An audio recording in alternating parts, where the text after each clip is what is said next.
Support comes from the Seattle Rep, presenting Freak the Mighty, a world premiere musical from the Tony Award-winning producers of Come From Away. Based on the beloved novel by Rodman Philbrick, this heartwarming story of friendship, resilience, and growing up follows two outsiders whose bond transforms their lives. On stage starting July 30th. Tickets at seattlerep.org. Are you the one that gets the plans out of the group chat and into an actual restaurant?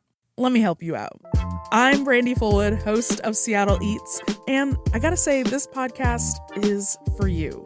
Every week I talk to chefs, critics, industry people about the best places to eat in Seattle, so you always know where to go next. Listen to Seattle Eats on the KUOW app or wherever you get your podcasts. Welcome to Meet Me Here, KUOW's Arts and Culture podcast. I'm Dyer Oxley, and that means we are talking about pop culture this week. More specifically, this month, the podcast is talking about water, all things that we do in this area around the theme of water. That brings to mind a lot of the outdoorsy events that the Pacific Northwest is known for, but the other thing our region is known for is sneaking in a party. Perhaps places that you would least expect it. Like, perhaps on Lake Union, with your paddleboard, for a rave.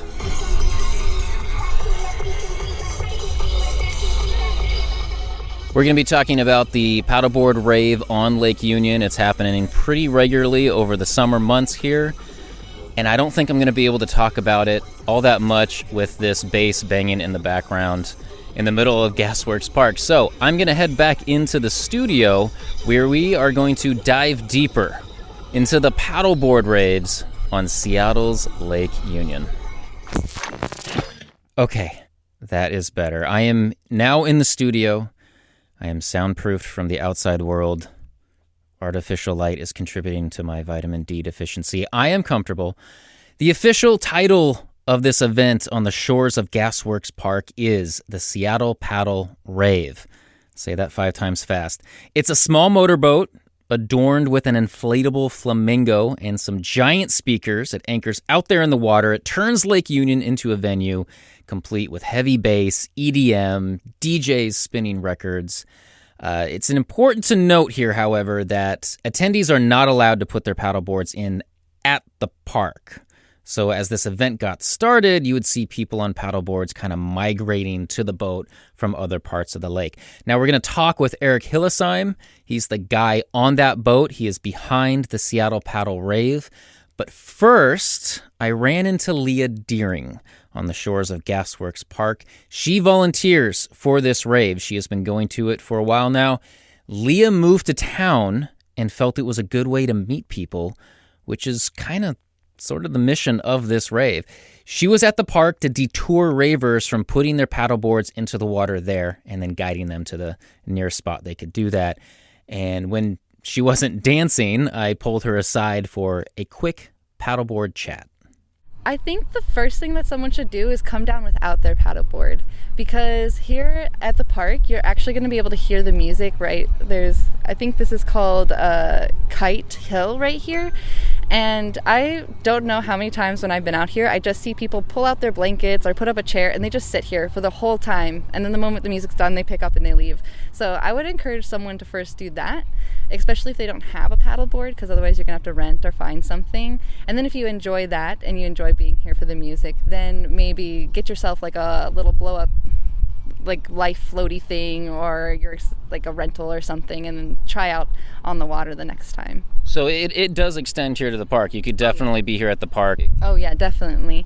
And I don't think that was a planned thing on their behalf. I think it's just something where, like, because you can still hear the music up here, people are like, you know what, I like that, I'm just gonna sit right here and enjoy it.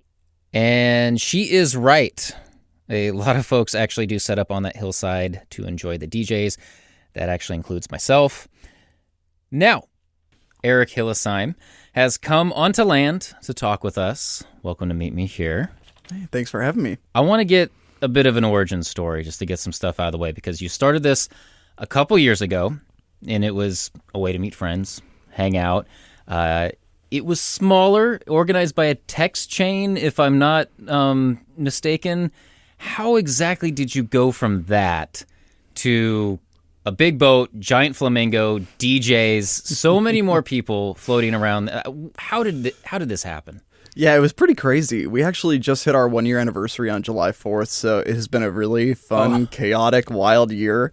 But the start of Seattle Paddle Rave was really just this idea of how do we create that like tie-up boat party energy, but democratize it for people who don't have boats. And so, one day we sent out a little text to our friend group.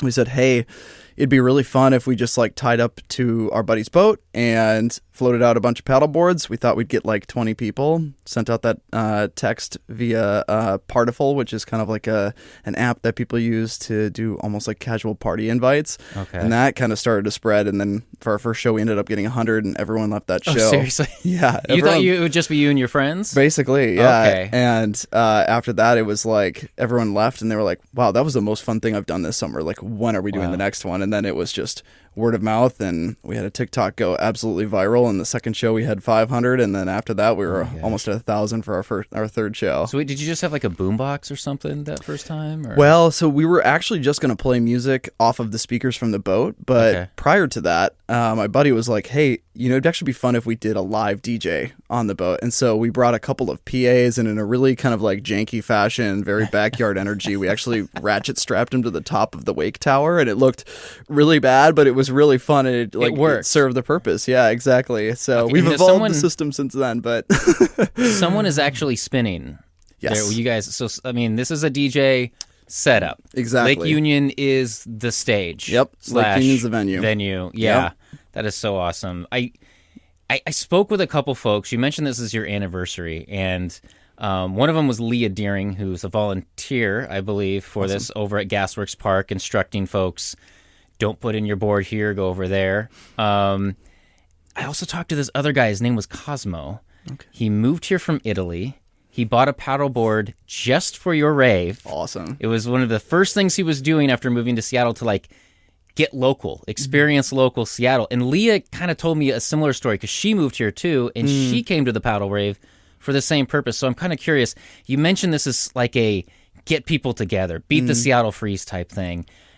Are you finding a lot of newcomers are coming out to this event? Is this the place to meet folks? Yeah, awesome. Well, Leah, first off, thank you for volunteering, and Cosmo, so glad that you found us. Welcome to Seattle. Absolutely. And what a cool way to get integrated into the city. Yeah, I think for our organization, one of the things we have fun doing every single time that we do a show, we have people raise their hands if it's their first time ever coming to the Seattle Paddle Rave. Without fail, at least 25% every single time are new. And usually it's closer to 50, which is super, super fun. It kind of shows that people come and they do come back, but also we all the time have kind of like people who are finding us online and interested in kind of getting themselves into the fold, but absolutely a cool way to meet people, and it's become kind of like a quintessential P&W thing to do. That's so weird to say about too, because like you think of the water, and you think, oh, go fishing and clamming and all that. But yet this is so true. This is a very Seattle thing to do, to go to a rave on paddle boards. You don't think of it at first, but when you hear it, you're like, yeah, that actually totally makes sense. Totally. So you've been doing this for a while. What is your standout memory over this entire time that you've been doing this? Man, it's funny because in some ways we have really big memories and we have really small memories. And for me, the really fun thing about this is running into somebody after a show and then being like, hey, like, actually, I just met someone, 2 weeks ago at the last show, and we just went for a hike, and now we're going to like do a dinner. And so for me, it's kind of like those micro connections where you're really helping people build community, which is ultimately like why we began it in the first place. And then there's bigger ones too, where it's like, oh my gosh, going through the process of like getting permitted for the city for the first time, which was like rather difficult as a first time applicant. Like the city was super helpful, but just kind of a beast. Like if you can imagine it, it's pretty difficult to get an insurer to sign up to an insurer on the water rave. But that first show back after we went through the process, where I think we did 1,200 or it might have even been 3,000, I can't remember, free tickets for our first show back. And everyone was just so excited to be back, and the energy was electric. That's a good thing we should probably mention to folks out there. This is a permitted event. You're not just out there It is insured. You have some great tips on Instagram and your website of where you can rent things. Support comes from the Seattle Rep, presenting Freak the Mighty, a world premiere musical from the Tony Award-winning producers of Come From Away. Based on the beloved novel by Rodman Philbrick, this heartwarming story of friendship, resilience, and growing up follows two outsiders whose bond transforms their lives. On stage starting July 30th. Tickets at seattlerep.org. It's kind of interesting. I want to talk about kind of like the viral moment of this too, because KUOW has covered some previous stories. Renegade Raves comes to mind, right? It seems to be these moments of sneaking in a party where you least expect it. There's punk shows showing up in the park, and I kind of feel like this is somewhat part of that. I mean, the city has venues, right? Yeah. But seems like at this point, is there a greater need for more raves, more dances, more events like this? Because people seem to really want to sneak out and do them. I do think in some ways we are just doing what the cave people did. Like, everyone always wants to sing and dance. And I think that's been, just in our DNA. And I think one of the things that people have really reacted to well with our shows is that they're free. I think accessibility is a big thing in this city, just because there's a lot of people who don't work tech jobs and make, multiple six figures, who really want to do this and have fun, and ticket prices for events just keep going up. And it's really hard to be a traditional venue, I think, with just rising costs and things like that. So I think our ability to leverage sponsorships to try and keep the shows free for people and, utilize like merchandise sales to really do that and cover the cost, I think is like democratized participation. And I think that at the core of what we're doing is this kind of move towards like wellness oriented raves in like green spaces and blue spaces, as people like to talk about, which is just kind of the mixture of being in nature. And it's kind of a novel thing to do, but I don't necessarily think what we're doing is anything super, super groundbreaking. I think we just found a viral concept that people really gravitated to. But at the core of it, it's like people love listening to music, people love being outside, and people love meeting other people. And we talk a lot about being, water being this kind of conductor of connection. And we talk about how we connect people to music and nature and each other. This is something to get you actually out and about and on the water. But at the same time, afterwards, this is a very Instagrammable event. Like, this seems like this is what social media should be made for. How much has that played a role in the success of this? Quite a bit. I think like we're no different than most other, local businesses or organizations in Seattle, where a lot of discovery happens online. Like people come to know about us through that. We're lucky where we have very passionate word of mouth too, just because of, what's going on. But at the end of the day, I think a lot of people come and just see like how incredible it is to see a flock of 1,000 paddleboarders. We call them the flock because of our flamingo logo. But I shouldn't have said gaggle. We go by flock. I'm sorry. But it's been great. I just think there's nothing quite like seeing 1,000 paddleboarders in front of Gasworks Park or with the Space Needle as kind of the backdrop. And I think it's very natural to take your phone and try and capture with your eyes and for your memory the beautiful experience that it is to be there. And a lot of those videos end up on social media, and that's how people find us. Yeah, and when you said this was a viral moment when this all started off. Yeah, we took a little drone video actually of the first show, and we just posted it on TikTok, and I think it got almost 1 million shares. Seriously? Yeah, it was absolutely crazy. So we got not only Seattle, but like global discovery kind of from the onset of what we were doing. I know EDM is not everybody's tea. That's okay. Mm-hmm. Because you have Doc Rock, am I correct? You're expanding this out. That's right. Can you bring me through that? Yeah, it's been pretty fun. Last year we got a ton of great feedback from people everywhere from 3 years old to 83 saying, "Wow, this is so cool. I love EDM," or "I've never experienced that before. It's so cool. Can you also do insert genre here?" Yeah. And for us, that was a really cool, unique moment to take a step back and say like, hey, if we really want to be this inclusive organization that wants to be doing music for everyone. Why don't we expand the series? And so we actually went through a soft rebrand this year to Lake Union Concerts, kind of as a parent organization, which has Seattle Paddle Rave as a series. But this year we're also doing Doc Rock as a series, which is kind of more focused on, rock music, indie, singer-songwriter, alternative, reggae, like kind of a catch-all for things that aren't EDM as kind of our first foray into Same idea. Different. This is going to be at a house in Eastlake. But it's on the water. It's facing a houseboat, I should say. So it's facing the water, and then folks can paddle in. Exactly. Okay. Yep. We'll be playing off the porches and rooftops of floating homes. So it's like floating porch fest. Exactly. In a way. Okay. Alrighty. So this is happening when? This will be on July 17th in Eastlake near Terry Pettis Park, and then we'll have another on August 20th in Portage Bay. I'm going to put you on the spot a little bit here, but this is a game I like to play with folks. I like it. Elevator speech time. Mm-hmm. All right. How do you get someone to go to your event elevator speech style? I love it. I think that Seattle has one of the most rich histories of music. And I also think that the PNW has some of the most unmatched nature, not only in the States, but in the world. And so if you want to put those two things together and experience the best of those, I think that you should grab yourself your paddleboard out of your closet and come down and check out Seattle Paddle Rave. You'll immediately be met by 1,000 other smiling faces, and you will have the opportunity to listen to amazing local and national acts for free.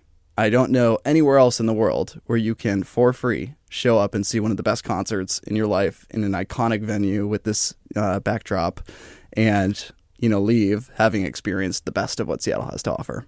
And we should mention, or you can rent them. Yes. There's plenty of places to rent around there. And not that I'm complaining, just make sure your parents haven't stolen your kayak and left it in Arizona. You'll be on the shore like I was. I'm not bitter. Thank you, Erik Hillesheim with the Seattle Paddle Rave. Thanks for coming on Land to chat with us. Thanks I appreciate for having it. I also want to thank Leah Deering, a Paddle Rave volunteer, for chatting with me. Check out the Seattle Paddle Rave Instagram page or lakeunionconcerts.com. They've got a lot of information and tips on where to get into the water, where to rent everything from paddleboards, kayaks, or even motorboats. Meet Me Here is by KUOW, a proud member of the NPR network. It is produced by Kyle Norris, Brandy Fullwood, and Matt Martin, and is hosted by Jeannie Yandel, Katie Campbell, and myself, Dyer Oxley. Our editor is Phyllis Fletcher. Now, if you like Meet Me Here, please take the time to rate and review us. It really does help get the word out. This show is only possible because of your financial support, and you can help us make all of these local shows that you rely on over at kuow.org/meet. Thanks for listening. Support comes from the Seattle Rep, presenting Freak the Mighty, a world premiere musical from the Tony Award-winning producers of Come From Away. Based on the beloved novel by Rodman Philbrick, this heartwarming story of friendship, resilience, and growing up follows two outsiders whose bond transforms their lives. On stage starting July 30th. Tickets at seattlerep.org. On the latest Sound Politics, the recent Supreme Court decision doesn't mean trans girls can't play sports in Washington, but there is a ballot initiative coming up this November that would ban trans girls from school sports statewide if it passed. It's different from those laws in other states that the Supreme Court looked at in one very key way. We'll talk about it on Sound Politics, wherever you get your podcasts.